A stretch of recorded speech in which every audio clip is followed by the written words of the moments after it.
আসসালামু আলাইকুম এভরিওয়ান, কেমন আছেন সবাই? আশা রাখি প্রত্যেকেই ভালো আছেন। তো এই ভিডিওটা মূলত এমএস ওয়ার্ডের ধারাবাহিক ক্লাসের 6 নম্বর ক্লাস। আপনারা যারা পূর্বের ক্লাসগুলোর ভিডিওগুলো দেখেননি তারা এই ভিডিওর ডেসক্রিপশন বক্সে পূর্বের ভিডিওর লিঙ্কগুলো দেওয়া থাকবে, আপনারা চাইলে সেখান থেকে দেখে নিতে পারেন। তো আজকের ভিডিওতে আমরা দেখব কিভাবে হেডার এবং ফুটার ইউজ করে একটা প্যাড ডিজাইন করতে হয় অথবা একটা ডাক্তারি প্রেসক্রিপশন ডিজাইন করতে হয়। তো আপনারা দেখতে পাচ্ছেন আমি কিন্তু এখানে সুন্দর একটা প্যাড ডিজাইন করেছি। তো এই প্যাড কীভাবে হেডার এবং ফুটার ইউজ করে ডিজাইন করবেন তার A to Z এই ভিডিওর মাধ্যমে আপনাদেরকে দেখিয়ে দেব। তাহলে চলুন ভিডিও শুরু করা যাক। তো শুরুতেই হচ্ছে আমি নতুন একটা পেজ নিয়ে নিব। তো এখান থেকে হচ্ছে ইনসার্ট অপশনে চলে আসব। তো আসার পর এখানে হচ্ছে হেডার এবং ফুটার অপশন আপনারা দেখতে পাবেন। তো এখান থেকে যদি হেডার অপশনে ক্লিক করি, এখানে বাই ডিফল্টে অনেকগুলো স্টাইল আছে, তার মধ্যে যে কোনো একটা যদি আমি সিলেক্ট করি তাহলে দেখেন এখানে হেডার অপশন কিন্তু ওপেন হয়ে গেছে এবং নিচে কিন্তু ফুটার অপশন ওপেন হয়ে গেছে এবং উপরে আপনারা দেখতে পাবেন হেডার এবং ফুটার টুলস নামে নতুন একটা টুলস কিন্তু এখানে ওপেন হয়ে গেছে। তো হেডার এবং ফুটার ডিজাইন করার জন্য আমরা এখানে টেবিল ইউজ করব। তো টেবিলের A to Z কাজ কিন্তু পূর্বের একটা ভিডিওর মাধ্যমে আমি আপনাদেরকে দেখিয়েছি, সেই ভিডিওটা আপনারা দেখে নেবেন। তো আমি হচ্ছে এই যে টাইপ টেক্সট এটাকে ডিলিট করব, এজন্য হচ্ছে হেডার অপশনে ক্লিক করব, দেন হচ্ছে রিমুভ হেডার এই অপশনে ক্লিক করে দেব। তো এখন হচ্ছে আমার কাজ হচ্ছে এখানে একটা টেবিলকে ইনসার্ট করা। তো এই জন্য হচ্ছে ইনসার্ট অপশনে যাব, এখান থেকে টেবিল অপশন থেকে তো দুইটা কলাম এবং একটা র এখানে নিয়ে নিব। নেওয়ার পর যেহেতু আমার এখানে লেখার জন্য স্পেস বেশি লাগবে এজন্য এটাকে একটু বড় করে নিব। তো বড় করার পর দেখেন টেবিলটাকে হচ্ছে যদি উপরে নেই তাহলে কিন্তু উপরে মুভ হবে না। এর কারণ হচ্ছে উপরে কিন্তু আমার মার্জিন রয়েছে, এই মার্জিনটাকে রিমুভ করতে হবে। এজন্য হচ্ছে হেডার এবং ফুটার টুলসে যাব এবং হচ্ছে হেডার ফ্রম টপ এই অপশন থেকে মার্জিনটা একটু কমিয়ে দিব। তো কমানোর পর এটাকে হচ্ছে আমি নিজের মতো করে টেবিলটাকে একটু কাস্টমাইজ করে নিব।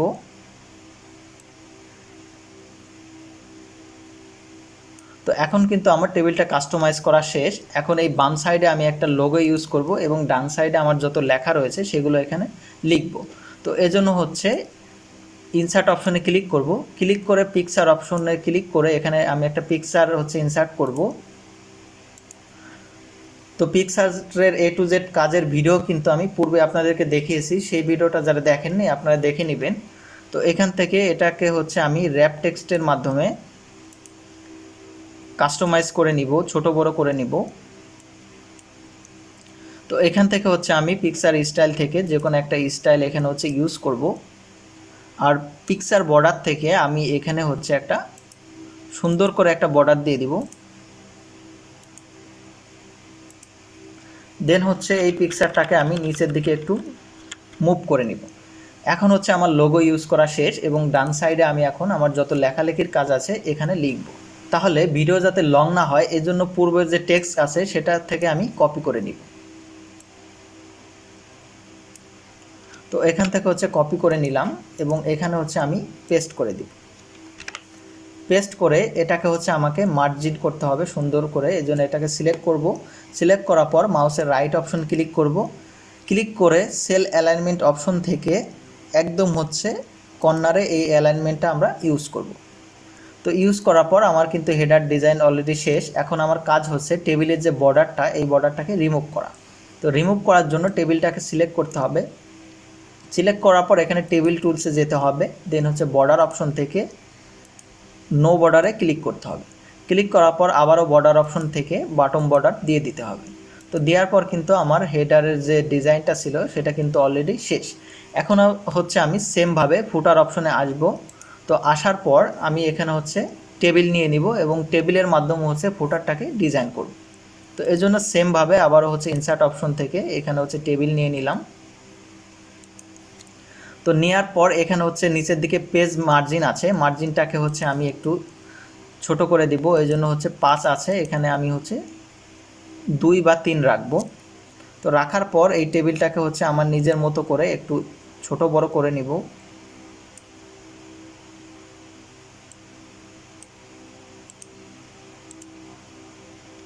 তো নেওয়ার পর আমাদের টেবিল যে টেক্সট আছে এটাকে হচ্ছে সিলেক্ট করব, সিলেক্ট করে আমাকে হচ্ছে অ্যালাইনমেন্ট করতে হবে। সেল অ্যালাইনমেন্ট থেকে আমি হচ্ছে লেফট এবং মিডিল অ্যালাইনমেন্ট এই অপশনটাকে সিলেক্ট করে দেব। তো সিলেক্ট করার পর এখন হচ্ছে আমি যতগুলো এখানে আইকন ইউজ করব এবং যতগুলো লেখা ইউজ করব এই হিসেবে আমার টেবিলটাকে কাস্টমাইজ করে নিতে হবে। তো এই জন্য হচ্ছে এখানে নতুন করে একটা সেল নিব। এই জন্য মাউসের রাইট অপশনে ক্লিক করে স্প্লিট সেল অপশনে ক্লিক করব। এখান থেকে এটাকে 2 ভাগে ভাগ করব, এই জন্য এটাকে ওকে করে দিলাম এবং এখানে হচ্ছে এটাকে একটু ছোট করে দিলাম। এখানে হচ্ছে আমি লোগো ইউজ করব এবং এখানে হচ্ছে আমার লেখাটা ইউজ করব। তো সেমভাবে এটাকে হচ্ছে আমি এখানে লোগো ইউজ করব।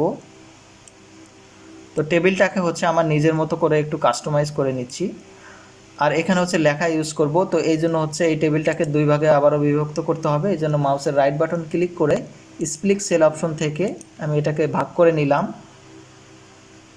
তো এটাকে হচ্ছে আমি ডান দিকে একটু মুভ করে নিব।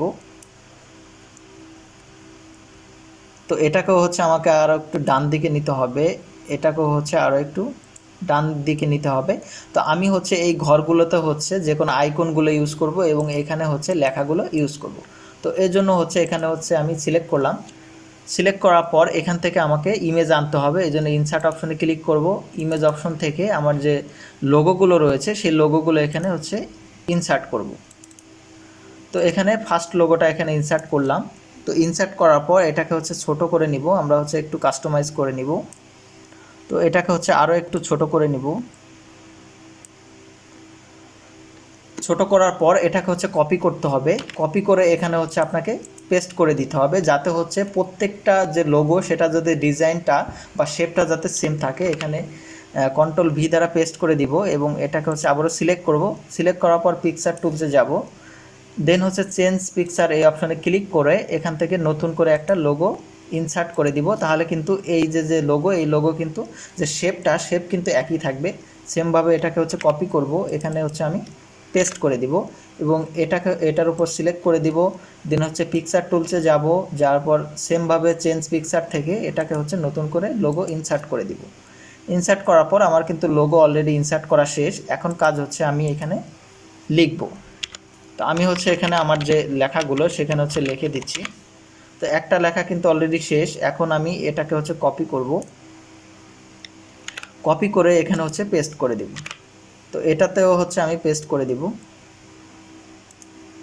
তো কন্ট্রোল জেড অপশনে ক্লিক করলাম, নতুন করে আমাকে কপি করতে হবে। দেন হচ্ছে এখানেও হচ্ছে এটাকে পেস্ট করে দিব। তো এখন দেখেন আমার কিন্তু লেখা এবং লোগো কিন্তু এখানে বসানো শেষ। এখন আমার কাজ হচ্ছে এই যে বর্ডারগুলো, এই বর্ডারটাকে রিমুভ করা। তো বর্ডার রিমুভ করার জন্য সেমভাবে এটাকে সিলেক্ট করতে হবে। দেন হচ্ছে টেবিল টুলসে আসতে হবে, বর্ডার অপশন থেকে নো বর্ডার অপশনে ক্লিক করে দিতে হবে। ক্লিক করার পর এখানে শেডিং থেকে আমাকে যে কোনো পছন্দ মতো যে কোনো একটা কালার এখানে আমি ইউজ করতে পারি। তো এখানে এই কালারটা আমি ইউজ করব। তো দেখেন এখানে কিন্তু সুন্দরভাবে এখানে ফুটারের ডিজাইনটা কিন্তু শেষ। এখন আমার হেডার এবং ফুটারের ডিজাইন কিন্তু শেষ। এখন আমি এই ডকুমেন্টের মাঝে আমাদের কোম্পানির যে লোগো, সেই লোগোর একটা ওয়াটারমার্ক ইউজ করতে পারি, যাতে আমাদের ডকুমেন্টটা আরও বেশি সুন্দর হয়। তো এই জন্য হচ্ছে এখানে মাউসের ডবল ক্লিক করব। তো ক্লিক করার পর পেজ লেআউট অপশনে আসব। আসার পর এখান থেকে ওয়াটারমার্ক অপশন থেকে কাস্টম ওয়াটারমার্ক অপশনে আসব। আসার পর এখানে যেহেতু আমি পিকচার ইউজ করতে চাই, এই জন্য পিকচার অপশন সিলেক্ট করে দিব। দেন হচ্ছে সিলেক্ট পিকচার অপশন থেকে আমি যে পিকচারটা এখানে ইউজ করতে চাই সেটা এখানে সিলেক্ট করে দিব। তো আমি এই যে ইমেজটা এটা হচ্ছে ইউজ করতে চাই, এই জন্য ইনসার্ট করে দিব। দেন হচ্ছে ওকে অপশনে ক্লিক করে দিব। তো ক্লিক করার পর এখানে দেখতে পাচ্ছেন আমার কিন্তু ইমেজটাও কিন্তু এখানে ইনপুট হয়ে গেছে ওয়াটারমার্ক আকারে। তাহলে এখান থেকে যদি আমি ইনসার্ট অপশনে যাই, এখান থেকে হচ্ছে ব্ল্যাঙ্ক পেজে অপশনে ক্লিক করে নতুন একটা পেজ নেই, তাহলে কিন্তু আমরা হেডার এবং ফুটারে প্রথম পেজে যে আমরা ডিজাইনগুলো করেছি সেই সেম ডিজাইন কিন্তু প্রত্যেকটা পেজে এইভাবে দেখতে পাবো। তো এইভাবে হচ্ছে আমি যতগুলো পেজ নিব ততগুলো পেজে কিন্তু সেম ডিজাইন দেখতে পাবো। তো ব্ল্যাঙ্ক পেজের মাধ্যমে মূলত হচ্ছে এমএস ওয়ার্ডে নতুন করে একটা পেজ নিতে হয়। আর এই নতুন পেজকে ডিলিট করার জন্য আপনার কিবোর্ডের ব্যাক স্পেস প্রেস করলে কিন্তু সেই নতুন করে যে পেজটা আসলো সেটা কিন্তু ডিলিট হয়ে যাবে। তো এখন হচ্ছে আমরা দেখব কিভাবে এমএস ওয়ার্ডের প্রত্যেকটা পেজে পেজ নাম্বার অ্যাড করতে হয়। তো পেজ নাম্বার অ্যাড করার জন্য এখানে পেজ নাম্বার অপশন আছে। তো এখান থেকে টপ অফ দ্য পেজ অর্থাৎ পেজের উপরে হচ্ছে আপনি আপনার পেজ নাম্বার অ্যাড করতে পারেন, অথবা বটম অফ দ্য পেজ অর্থাৎ পেজের নিচেও হচ্ছে আপনার পেজ নাম্বার অ্যাড করতে পারেন। এখানে অসংখ্য কিন্তু ডিজাইন আছে, এগুলো হচ্ছে আপনারা ইউজ করতে পারেন। এছাড়া পেজ মার্জিনেও হচ্ছে আপনি চাইলে আপনার পেজ নাম্বার ইউজ করতে পারেন। তো আমি পেজ মার্জিনে পেজ নাম্বার ইউজ করে দেখাচ্ছি। তো পেজ মার্জিন থেকে আমি প্রথম যে ডিজাইনটা, এই ডিজাইনটা হচ্ছে সিলেক্ট করব। সিলেক্ট করলে দেখেন এখানে পেজ অন এখানে কিন্তু অটোমেটিকলি চলে আসছে। তো আমরা যখন নতুন করে কোনো পেজ নিব তখন কিন্তু এই পেজ নাম্বার কিন্তু অটোমেটিকলি সেট হয়ে যাবে। তো দেখেন এখান থেকে ইনসার্ট অপশনে যাব। তো প্রথম হচ্ছে এই ডকুমেন্টটা হচ্ছে ক্লিক করে নেই, দেন হচ্ছে ইনসার্ট অপশনে যাব, এখানে ব্ল্যাঙ্ক পেজ অপশনে ক্লিক করে নতুন পেজ যখন ওপেন হবে তখন দেখেন এখানে অটোমেটিকলি কিন্তু পেজ 2 চলে আসছে। তো নতুন করে আরও একটা যদি পেজ নেই তো দেখেন এখানে অটোমেটিকলি কিন্তু পেজ 3 চলে আসছে।